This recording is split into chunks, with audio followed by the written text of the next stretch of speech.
नमस्कार दोस्तों। आज की लर्निंग में हम लोग जानने वाले हैं सुराना सोलर को लेकर के, जिसका हम जिक्र करेंगे। पहले पहले जिक्र करते हैं स्टॉक की, मार्केट की चीज़ों को लेकर के, जहां पे इसमें रिजल्ट का पार्ट आ चुका है इसका लेटेस्ट क्वार्टर का। और लेटेस्ट क्वार्टर का रिजल्ट इसके बारे में क्या कहता है, हम इसका अवलोकन करने का प्रयास करेंगे। साथ में इस स्टॉक के बारे में स्टेप बाय स्टेप कंप्लीट जानने की प्रयास करेंगे। चलिए, जहाँ पे देखा जाए सुराना सोलर में वाई के हिसाब से कहा है कि सेल्स 72% जंप करती है। ईबीटा में देखा गया करीब 24% जंप है, नेट प्रॉफिट में करीब 17% और ईपीएस में 20% के जंप देखने को बनती नजर आती है। किसके बेसिस पे? 2023 के जून क्वार्टर से 2024 को जून क्वार्टर को कंपेयर करने के बाद पता चलता है। जबकि इसके मार्च के बाद भी पोटेंशियल काफ़ी गुना, नियरली 3 गुना से ज़्यादा, नियरली 3 गुना मान लेते हैं, नियरली 3 गुना के आसपास की ग्रोथ लेवल बनती नज़र आती है। तो हम जानने के प्रयास करते हैं इसको सुराना सोलर के बारे में। तो चलते हैं। सुराना सोलर एक सोलर मैन्युफैक्चरर्स है जो कि पीवीसी पैनल वगैरह बनाती है, जहाँ पे देखने को आते हैं कि पीवी मॉडल्स के ऊपर काम कर सकती है। सोलर लाइटिंग का काम है, सोलर टेंटर्स नर्स का काम है, प्रोजेक्ट है, और कुछ इस तरह की इंफॉर्मेशन यहाँ पे इसके वेबसाइट्स पे अवेलेबल मिलती नज़र आती है। इसके बाद देखा जाए कंपनी कंपनी क्या क्या और पोटेंशियल लेके आती है, तो कंपनी का कहाँ कहाँ पे है, कहती है इन द कुछ इन सोलर पार्क है, तेलंगाना में है। और तेलंगाना के बेसिस कंपनी एक यूपी में भी देखने को मिलता है, कहते हैं Sarila village in the UP. अर्थात ये अलग अलग पैनल्स जो है ना वो अलग अलग जगह इंस्टॉल करती है, कहती है हाई क्वालिटी सोलर सेल की कामकाज करती नजर आती है। तो चलिए, इसकी हमने फंडामेंटल में ये समझा कि कंपनी बिजनेस क्या करती है। जिस बिजनेस को लेकर के इन्होंने ये कहा, जो हमारा बिजनेस में क्या है, लगातार ग्रो बनती नजर आती है। इसी का अवलोकन करते हैं। अवलोकन क्रम में देखा जाए तो लगातार पिछले 5 सालों में ये कंपनी ने 500% का जंप दिया है। एक साल में देखा जाए तो एक साल में लगातार कितना जंप दिया है, 63% का जंप दिया। और फिलहाल थोड़ा सा शॉर्ट पीरियड में देखा जाए तो 6 महीने में 14% जंप करता है, और एक महीने में टाइम फ्रेम हिसाब से कोई जंप नहीं था। जहां था वैसे ही न्यूट्रल के आसपास ही खड़ी पड़ी है stock, near about the same price. अब क्या कहती है इस स्टॉक के बारे में वो हम समझने का प्रयास करते हैं। जहाँ पे इसकी क्या कहती है, जहाँ पे फाइनेंशियल इसका स्टैंड लोन डेटा हो या फिर कंसोलिडेटेड डेटा हो, तो कंपनी की जहाँ तक स्टैंड लोन डेटा में ये निकल के आती है, जो एसेट्स जो है कंपनी के नेटवर्थ जिसको देखा जाए तो नेटवर्थ काफ़ी तादाद में इनके पास है, कह सकते हैं नेटवर्थ काफ़ी बिग है। और जबकि इनका सेल्स पार्ट्स और सेल्स पार्ट के बेसिस पे रिवेन्यू जो प्रॉफिटेबिलिटी की पार्ट थी वो इस लेवल पे निकल के नहीं आती नजर आती, हम चार्ट ग्राफ में देख पा रहे हैं। अब आते हैं हम इसको जो कंप्लीट जानने के लिए। तो फिलहाल हम फ्लाइंग प्राइस को छोड़ते हैं, मैं इसको जो करंट मार्केट प्राइस है उसको कहते हैं फ्लाइंग प्राइस। फ्लाइंग प्राइस को छोड़ते हैं क्योंकि ये फ्लाइंग जोन में कई बार इसकी जो ऊंचाइयां हैं, कई का ज़्यादा ऊंचाइयां पर उठती नजर आती है, कई बार थोड़ा सा कम निकल के आती है। स्टॉक का पी कुछ नहीं कहता, उसके ऊंचाइयों के बारे में कुछ नहीं कहता, क्योंकि कंपनी क्या है, कंपनी एक नुकसानदायी देखने को बनती नजर आती है। यहाँ पे कहती है जो कंपनी का क्या है, लॉस मेकिंग है, और लॉस मेकिंग के बेस पे अर्निंग पर शेयर कहता है कितना, 25 पैसे के नुकसान में है। जबकि कंपनी में नंबर ऑफ शेयर कितना कहता है, करीब करीब नियर अबाउट द 5 करोड़ के शेयर कहते हैं। एक बात और आती है, इन 5 करोड़ के शेयर में जो 5 CR के शेयर हैं, उस शेयर में इंटरेस्टेड कितने पर्सन हैं। तो इंटरेस्टेड की बात करें तो इंटरेस्टेड की बात यहाँ पे देखने को बनती है, और वो कहती है जो नियरली इस कंपनी में करीब करीब 90,000 लोग इंटरेस्टेड हैं, जो कि मार्च तक का डेटा था, जून का डेटा फिलहाल अभी तक नहीं देखने को बनती नजर आई है। और इसमें हम हमेशा चेंज हुआ है, लगातार देखेंगे तो चेंज हुआ है। और चेंज हुआ था जब इन्होंने अपनी पोजीशन को थोड़ा सा कम किया था, पब्लिक जो प्रोमोटर्स होल्डिंग ने कम किया, तब जाके इनकी पोजीशन ज़्यादा बनती नजर आई टाइम फ्रेम के हिसाब से। तो चलिए, इसको हम पहले जानते हैं इसके बारे में। जहाँ पे कंपनी की डेट इक्विटी की तरफ चलते हैं, तो पहला जो एक इंडिकेटर है वो इंडिकेटर क्या कहता है, साइलेंट बैठा है क्योंकि कंपनी नुकसान में है। दूसरी तरफ डेट टू इक्विटी कहते हैं कि डेट्स फ्री है, अच्छी बात है। करंट रेशियो के बारे में कहती है 11.5, अर्थात इनका करंट जो रेशियो है, जो करंट एसेट्स है वो कितना है, काफ़ी ज़्यादा है, किससे, लायबिलिटीज। अर्थात इनको रिकवरी वाली चीज़ हो सकती है चीज़ को लेकर। आगे आते हैं इसको लेकर, जहाँ कहती है फेस वैल्यू पीछे कितना है, केवल 5 रुपये का, डिविडेंड का ट्रैक रिकॉर्ड कुछ नहीं कहता है, और आरओसी की तरफ तो आरओसी कहती है 2.59 का और आरओई कहती है 2.68 का। हायर साइड में अभी तक यदि देखा गया तो ये 48 रुपये तक गया था, लोअर साइड में 21 रुपये तक आया था। फिलहाल ये इन दोनों के बीच में झूलता नजर आता है। तो क्या ये लगातार पोटेंशियल फिलहाल भी बनती है या ऐसा कुछ है? क्योंकि अभी तो इसमें क्या देखने को मिला था, लॉस मेकिंग देखने को मिली थी। इंडस्ट्रियल के पेज जहाँ पे कहती है कि 61.6 अर्निंग होना चाहिए, वहाँ पे इनकी अर्निंग साइलेंट बैठी है। चलिए, लेकिन इसके बेसिस ये निगेटिव है, इसके बेसिस पे यदि इसको कंपेयर करके आप देखें तो लगता है कि ये मार्केट में ज़्यादा ग्रोथ कर चुकी है निगेटिव होने के बावजूद। तो कहती है इनकॉर्पोरेट 2006 में कंपनी बनी थी Surana Solar Limited is a business of the manufacturing of the solar photovoltaics module, generation of the wind and the solar power energy and the trading of the other solar related product पे कामकाज करती नजर आती है। और जिसके basis पे उन्होंने कहा कि हमारा वाई लगातार ग्रो लेवल पे बनती नजर आती है। तो चलिए, अभी तक आपने मेरा चैनल को यदि सब्सक्राइब नहीं किया, चैनल को सब्सक्राइब कीजिए, बेल आइकन को दबाइए और लेटेस्ट वीडियो के लिए बने रहिए। चलते हैं पीयर्स को कंपेयर करने के लिए। पीयर्स कहती है इसके बारे में, यहाँ पे पीयर्स देखा जाए तो पीयर कहती है कितना, टोटल पीयर कहते हैं 61 का, और पीयर्स में कितने कंपनी को रखा गया, 66 कंपनी को रखा गया। इसमें पी कहता है 61 का, और 61 किसी का पी देखने को आपको नजर नहीं आएगी, क्योंकि सब के सब मार्केट की प्राइस काफी पोटेंशियल की तरफ भागती नजर आती है, क्योंकि ये सेक्टर ही बुस्ट है। कहते हैं ना जिसको सोलर, मैंने एक बार स्टडी किया था, सोलर जो सेक्टर है, अर्थात जो सोलर एनर्जी सेक्टर है या सोलर पावर सेक्टर मानते हैं, इज द बेटर किससे investment from the gold, silver and the diamond. क्योंकि ये आगे चल करके इनकी पोटेंशियल और बढ़ेगी, और जिस हिसाब से मार्केट की डिमांड है उस हिसाब से बढ़ती नजर आएगी। क्वार्टरली डेटा इसके बारे में कहती है। कंसोलिडेट डेटा क्या कहते हैं? कंसोलिडेट डेटा कुछ है नहीं, जो है स्टैंड लॉन डेटा है, और स्टैंड लॉन डेटा में जून तक का जो रिजल्ट इसका आया, उस रिजल्ट के पार्ट में कहती है कंपनी, जो देखा जाए तो क्या कहती है, कहती है लगातार बिल्डअप होती है, और यदि इसका रिजल्ट इतना अच्छा तगड़ा है इस क्वार्टर में सेल्स के बेसिस पे, तो इसका परफॉर्मेंस पता है क्या होगा, परफॉर्मेंस इसका दोगुनी रफ्तार से बढ़ेगा। क्योंकि इसकी यदि हम वायो वाई से चेक करें तो नियरली क्या आती है, नियरली दोगुना से थोड़ा सा कम आता है। यदि क्यू ऑफ क्यू हिसाब से चेक करें तो नियरली 3 गुने के आसपास से ज़्यादा आती है, नियरली 3 गुने से थोड़ा सा कम आती है। अब आते हैं अगला पड़ाव पे। अगला पड़ाव है इस कंपनी में ऑपरेटिंग प्रॉफिट मार्जिन के नाम पे कुछ ज़्यादा नहीं है, करीब 4.5%, 4% के आसपास क्वार्टरली देखने को मिला था। इससे पहले कंपनी में नुकसान देखने को मिला था। अब प्रॉफिट के देखते हो, प्रॉफिट कहते हैं नियरली कितना, केवल और केवल 28 का। अब देखिए जो ईपीएस वहां पे आया था, उस ईपीएस की तरफ चर्चा करिए, और ईपीएस क्या कहता था वहां का, earning per share yearly basis पे लिया था, और यहाँ पे देखा जाए कितना था अर्निंग पर शेयर, ये कहता है 25 पैसे का अर्निंग पर शेयर निगेटिव था। अरे 25 पैसे का निगेटिव था तो किसके बेसिस पे निगेटिव ले रहा है ये किसके बेसिस पे निगेटिव ले रहा है 25 पैसे का? क्योंकि यहाँ तो देखने को मिलती है अर्निंग पर शेयर क्या कहता है इसके बारे में, अर्निंग पर शेयर कहता है 24 पैसे का, और वो कहता है 25 का, और ये कहता है 26 का।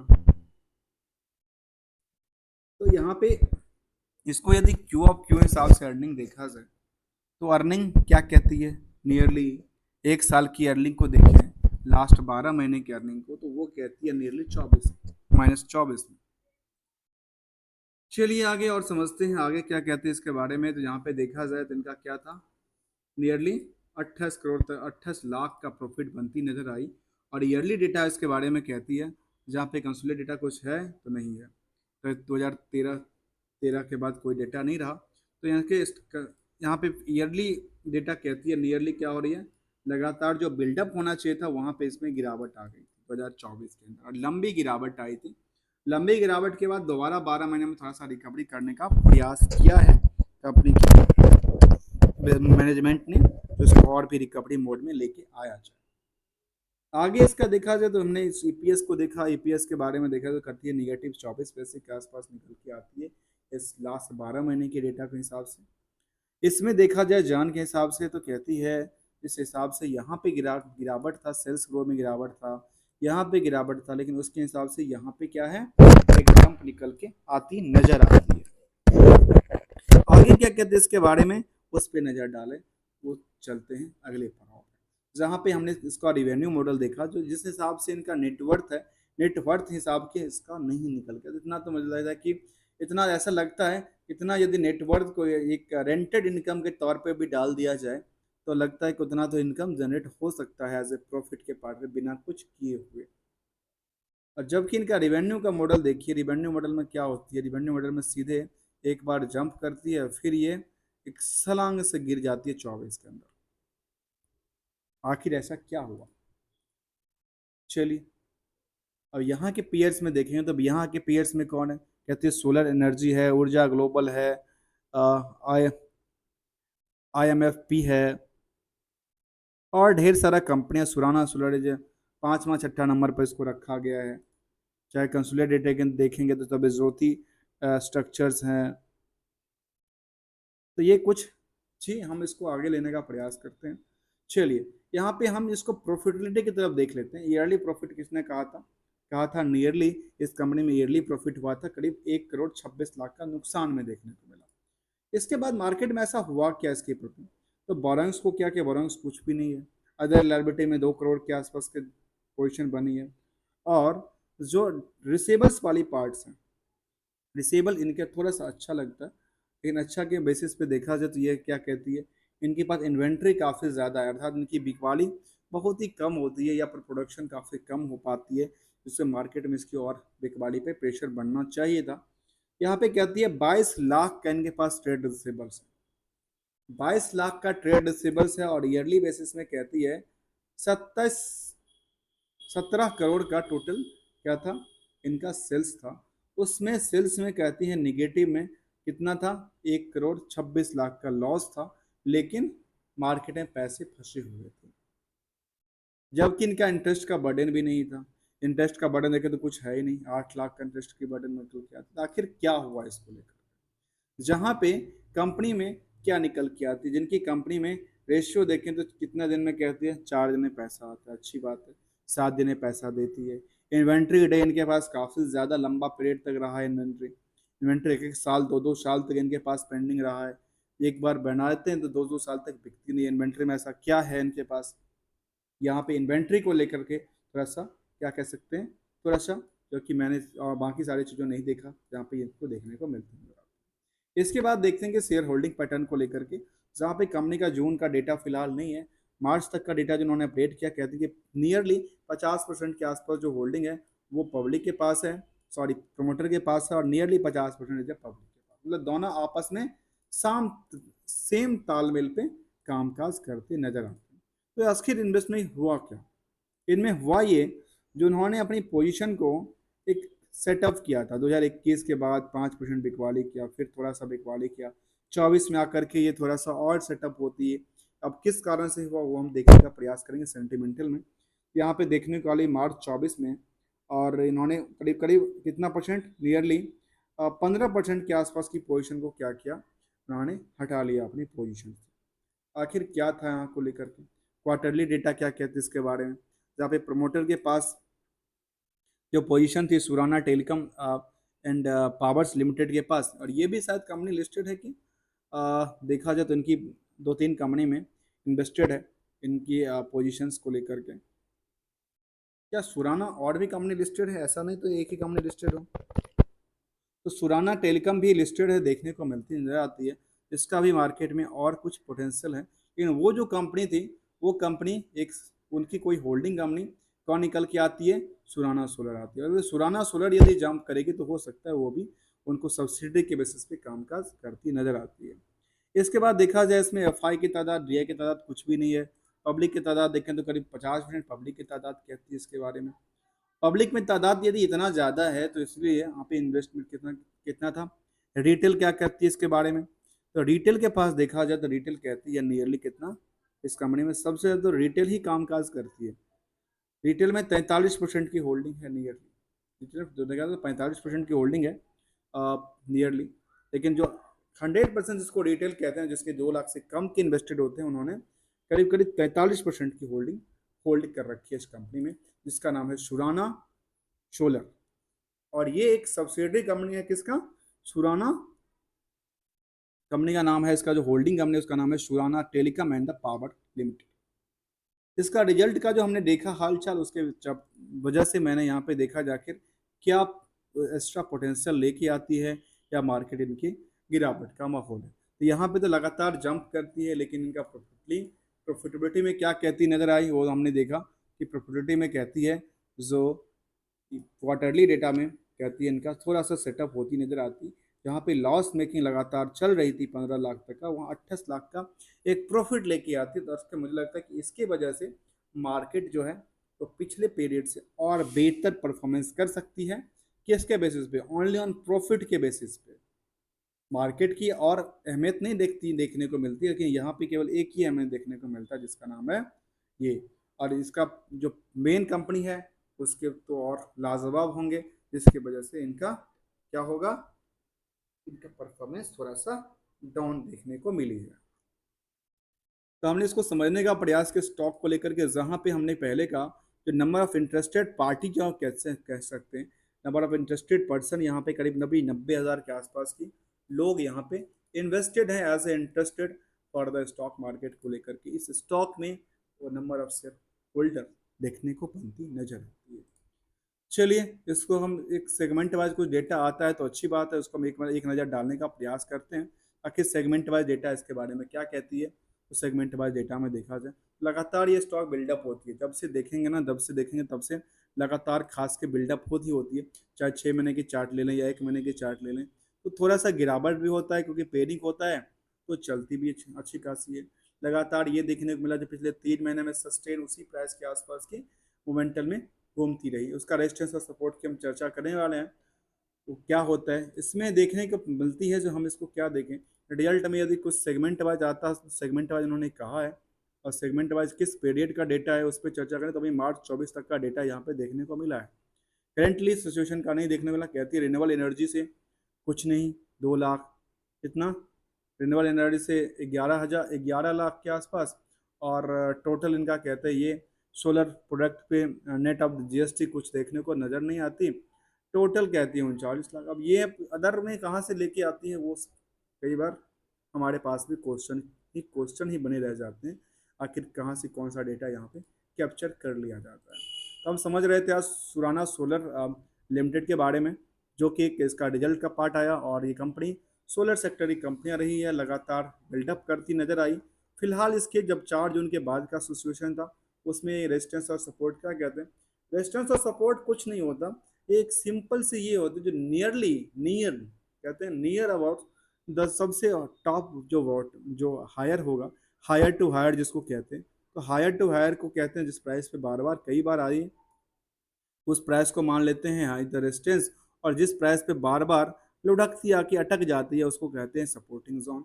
और इसी लेवल में फिलहाल देखने को नजर आती है स्टॉक। इस प्राइस को देखेंगे जिस प्राइस पे फिलहाल चर्चा कर रहे हैं, तो इस प्राइस पे लगातार इसी एक ही प्राइस पे लगातार स्टॉक क्या होती है, आके अटकी है। मतलब यहाँ पे देखा जा सकता है इस स्टॉक को लेकर के जो एक ही प्राइस पे बार बार अटकना क्या दर्शाता है, स्टॉक को लेकर के ये सेम जोन में कामकाज करती नजर आती है कई दिनों से। हाँ, बस रिजल्ट के इफेक्ट की वजह से मार्केट इसके पीछे आगे जंप कर सकती है, क्योंकि एक छोटा सा स्टॉक से छोटा सा स्टॉक में देखा जाए तो क्या कहता था, करीब करीब 39-40 रुपये का स्टॉक है, तो बहुत बड़ा नहीं है। नंबर ऑफ शेयर होल्डर भी काफ़ी ज़्यादा है जो कि इस पर इंटरेस्टेड है, जहाँ पे हम भी ने इसको रिजल्ट को देखा। और क्या था इसके बिल, कहती है नियरली इसको लेकर के वाई में क्या निकल किया है, वाई में क्या था, रिवेन्यू पार्ट्स गिरावट था, बाकी सारे की गिरावट थी। एसेट्स लाइबिलिटी को देखने को मिलता तो टोटल एसेट्स में गिरावट थी, लाइबिलिटी इन्होंने बढ़ा लिया था, इंक्रीज कर लिया था। इसके डेटा 2024 तक के डेटा में जो नजर आएगी। दोस्तों thank you so much for joining here.